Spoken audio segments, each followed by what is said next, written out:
What do Lambda function closures capture? Recently I started playing around with Python and I came around something peculiar in the way closures work. Consider the following code. It builds a simple array of functions that take a single input and return that input added by a number. The functions are constructed in for loop where the iterator I runs from 0 to 3. For each of these numbers a lambda function is created which captures I and adds it to the function's input.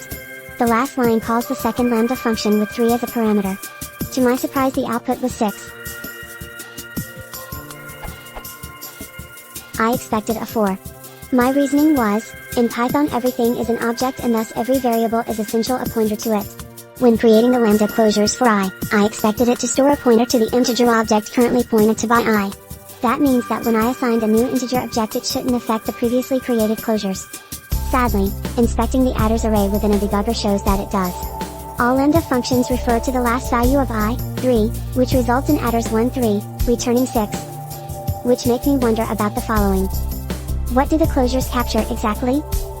What is the most elegant way to convince the lambda functions to capture the current value of I in a way that will not be affected when I changes its value? For a more accessible, practical version of the question, specific to the case where a loop, or list comprehension, generator expression etc., is used, see creating functions, or lambdas, and a loop, or comprehension. This question is focused on understanding the underlying behavior of the code in Python. If you got here trying to fix a problem with making buttons into Kinter, try to Kinter creating buttons in for loop passing command arguments for more specific advice. See what exactly is contained within _closure_. For technical details of how Python implements closures. See what is the difference between early and late binding. For related terminology discussion.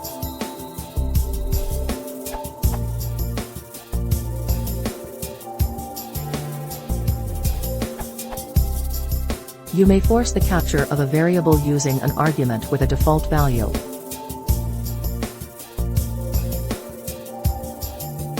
The idea is to declare a parameter, cleverly named I, and give it a default value of the variable you want to capture, the value of I.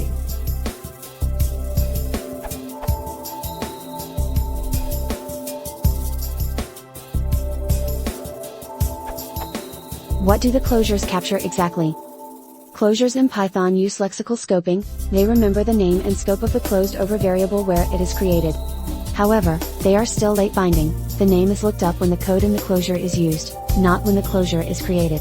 Since all the functions in your example are created in the same scope and use the same variable name, they always refer to the same variable. There are at least 2 ways to get early binding instead.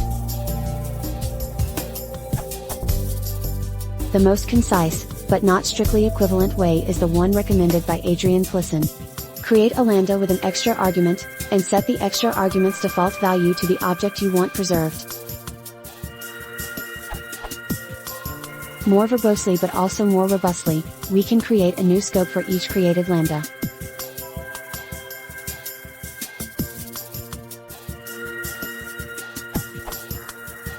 The scope here is created using a new function, another lambda, for brevity, which binds its argument, and passing the value you want to bind as the argument. In real code, though, you most likely will have an ordinary function instead of the lambda to create the new scope.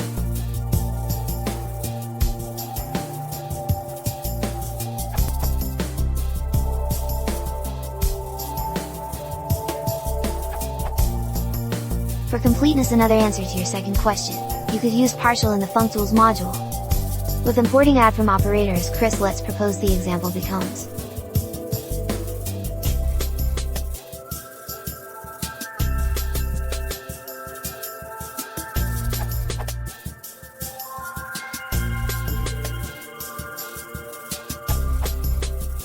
Consider the following code. I think most people won't find this confusing at all. It is the expected behavior. So, why do people think it would be different when it is done in a loop? I know I did that mistake myself, but I don't know why. It is the loop? Or perhaps the lambda? After all, the loop is just a shorter version of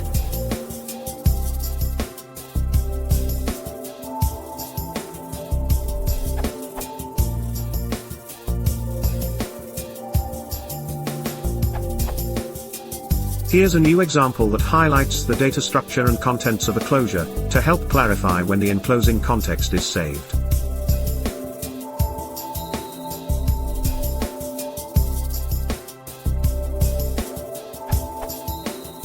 What is in a closure?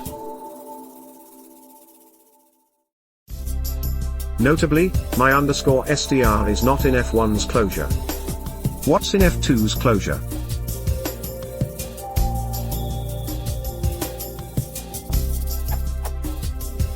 Notice, from the memory addresses, that both closures contain the same objects. So, you can start to think of the Lambda function as having a reference to the scope.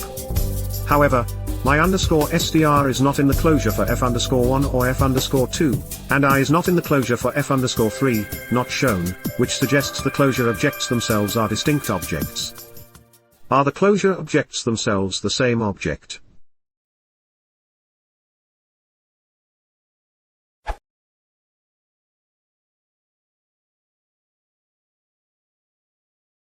If you want to support the channel, please consider subscribing.